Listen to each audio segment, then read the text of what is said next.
eu vou mostrar pra você os carros mais fracos já feitos no Brasil. Mas já aproveita, não vai ser fracão igual eles. E já se inscreve e deixa o like nesse vídeo, porque ó, vale a pena e tem muito mais outros vídeos legais pra você assistir. Vamos lá.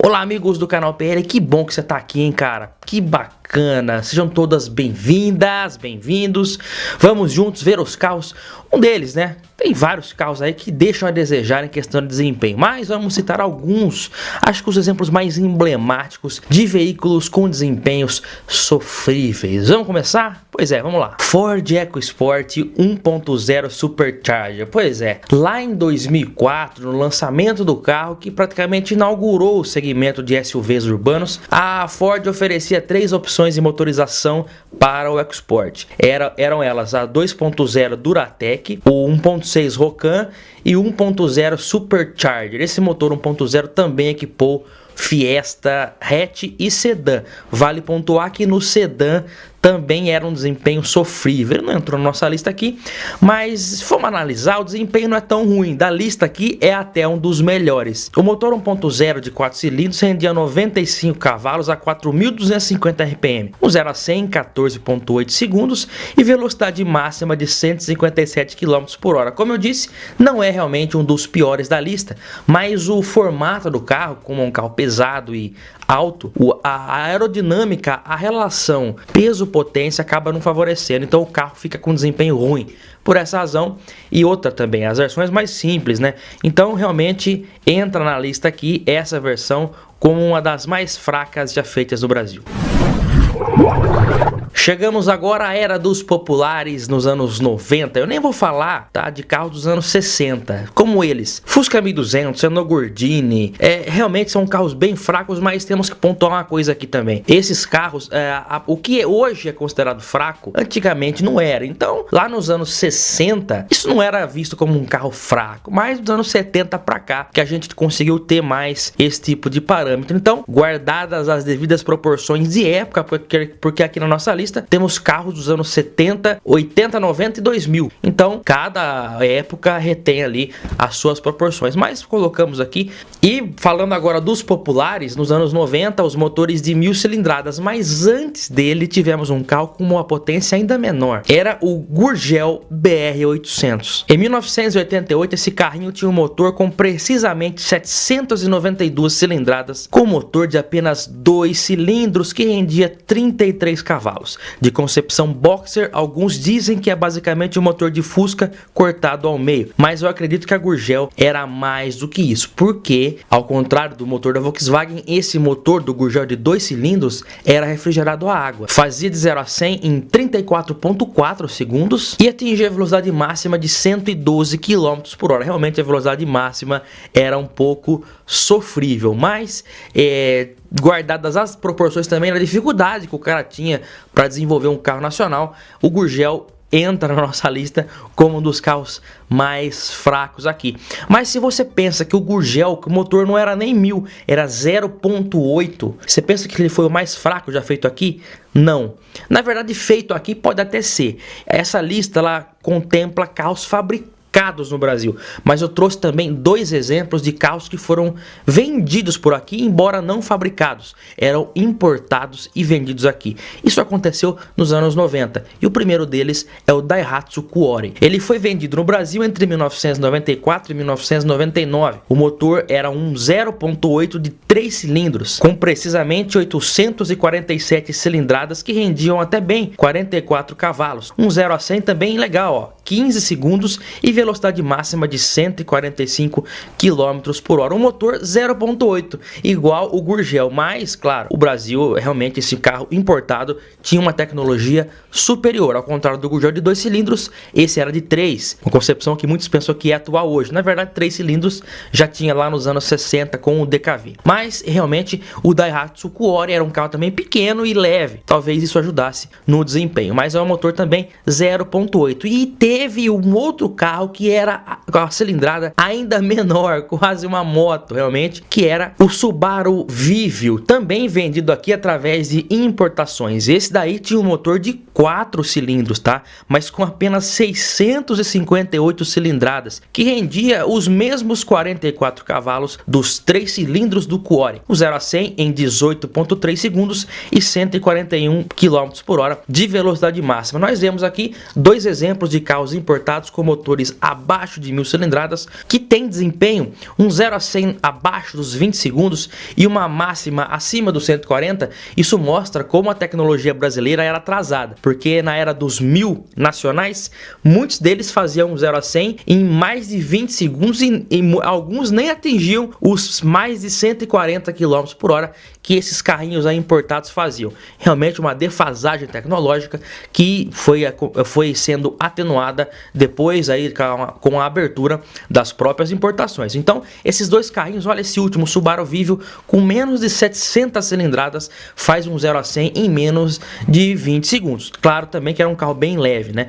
E 141 km de velocidade máxima. Eu já falei, vamos agora para os dos primeiros 1000 dos anos 90, vamos começar. Bom, eu não vou citar aqui o Uno Mille porque eu acho que ele foi um carro bem acertado, bem elaborado para essa proposta, então ele cai fora. Vamos com as adaptações feitas depois, começando com o Gol 1000 de 1993, com motor AE, que era o antigo CHT 1.6, com a cilindrada reduzida, rendia 50,2 cavalos, olha aí, o 0 a 100 em 20 segundos e 137 km por hora de velocidade máxima. Curiosidade é que o Escort Hobby da Ford usava exatamente, sem tirar nem pôr, o mesmo motor do Gol 1000, eram os mesmos motores, com uma diferença. No Escort, ele era montado em posição transversal, a posição majoritariamente usada nos dias de hoje. O Gol ainda usava motor na longitudinal, uma origem lá da Audi dos anos 70, dos Passats. A posição transversal montada no Escort favorecia a potência passada para as rodas. Isso rendia um aumento de 2 cavalos a mais em relação ao Gol, que rendia 50, logo o Escort Hobby rendia 52 e com uma relação peso-potência também um pouquinho melhor. Agora ele, mais um carro da era dos populares, que foi uma adaptação da Chevrolet para esperar o lançamento do Corsa, que era o Chevette Júnior, com motor 1.0 com sofríveis 50 cavalos com a tração traseira. Se no Gol já perdi um pouco, imagina com o Chevette, que a tração era lá atrás. O 0 a 100 ficava na casa dos 21,6 segundos e apenas 131 km por hora de velocidade máxima. Realmente muito ruim, tanto é que o Júnior acabou não fazendo tanto sucesso assim. Vamos agora para um dos mais fracos, acho que é o mais lento aqui da nossa lista, que é o carro que foi mais vendido no Brasil por décadas e décadas. É o Fusca 1300. Na verdade, décadas e décadas eu forcei a amizade, porque o 1300 ele foi lançado em 67, né? 67 para 77 são 10 anos, uns 15 anos esse carro foi o mais vendido aqui no Brasil. O motor 1300 lançado a partir de 67 rendia 46 cavalos atingidos a 4.600 RPM, 9 kg de torque atingidos a 2.800 giros e um 0 a 100 realmente, olha aí, são 45 segundos para atingir 100 km por hora e a velocidade máxima não passa muito disso. Olha essa tabela da época que mostra o consumo dos carros dos anos 70. Notem que o Fusca 1300 é o único que não atinge mais de 100 por hora. A velocidade máxima dele era declarada em 105 km por hora. Isso também em grande parte segurado pelo câmbio muito curto. Então realmente eu acho que é o carro mais lento aqui da nossa lista. E vamos falar agora de mais um Gol então, só pra gente comparar. No ano de 1980, precisamente em maio, era lançado o novo carro da Volkswagen, o Gol, e ele usava também o motor a ar 1300, que muita gente fala que foi um mico, não vendeu bem, foi um erro da Volkswagen, tanto é que em 81 lançaram o Gol 1600, mas o Gol 1300 ele realmente pode ter sido fraco, mas eu quero pontuar aqui a evolução que teve em relação ao Fusca 1300. 1300. O Gol 80 com motor 1300 rendia 50 cavalos a 4.600 giros. Olha o 0 a 100 em apenas 24,2 segundos. Eu digo apenas porque o Fusca levava 45 segundos, para quase um minuto daqui a pouco para chegar a 100 km por hora. E também de 105 a velocidade máxima pulava para 129 km por hora. Isso também se deve ao fato do câmbio ser um pouquinho mais alongado. Com a chegada do motor 1600, o Gol conseguia fazer um 0 a 100 em 16 segundos, uma melhora bastante significativa. Eu falei aqui que o Fiat Uno realmente foi um carro bem acertado. O Fiat 147 também chegou aqui em 76 e era uma concepção bem moderna, mas com motor 1050, motor realmente fraco, não era o mais fraco até então, porque nos anos 60 a VMAG vendia os DKVs aqui com motor 1000. O motor 1050 da Fiat trazia a inédita configuração transversal, que até então não era usada por aqui. Esse motor 1050 rendia 52,5 cavalos e apesar de ter precisamente 1048 cilindradas, era um motor mais moderno que o do Fusca, por exemplo. Conseguia fazer um 0 a 100 em 19,4 segundos e atingindo uma máxima de 136 km por hora. Números bons, motor de baixa cilindrada, mas também com um desempenho muito bom para a época.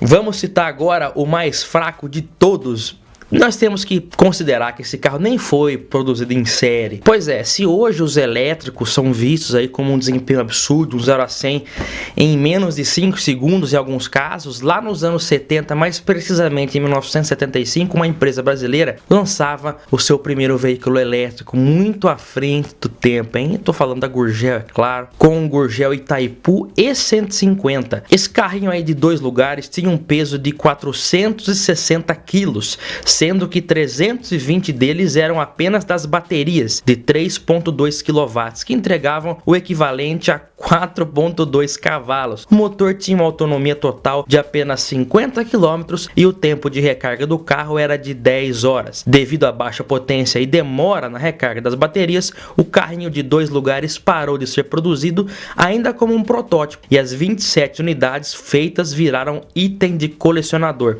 Olhando os números desse carrinho aí, que eram bem ruins, a gente nota como os veículos elétricos evoluíram de lá para cá, mas ainda eu acredito que há um longo caminho a ser percorrido. Em 1980, o Gurgel insistiu mais uma vez no elétrico e lançou o utilitário E400. Mas esse era um furgão utilitário, por isso eu não vou colocá-lo na lista, pelo mesmo motivo que eu não coloquei a Kombi. A Kombi era um carro super lento, se o Fusca 1300 já era lento, imagina a Kombi, mas eu não vou colocar aqui porque eu acho que o foco foi veículos de passeio, e assim como a Kombi, o Gurgel E400 não entraria nessa lista. Também um carro elétrico bem fraco para a época, tanto é que a maioria deles acabavam tendo os motores elétricos retirados e no lugar eles colocavam motores de Kombi mesmo, que era o mais usual para a época. Por isso achar um hoje com motor elétrico original é muito difícil. Sabe aquele carro com placa amarela que está guardado e impedido de circular? Chegou a hora de dar a volta por cima e tirar seu carro da garagem com a Yellow Plate. Nos próximos 15 dias, ou seja, até o final de agosto, você pode contratar a assessoria da Yellow Plate com um super desconto.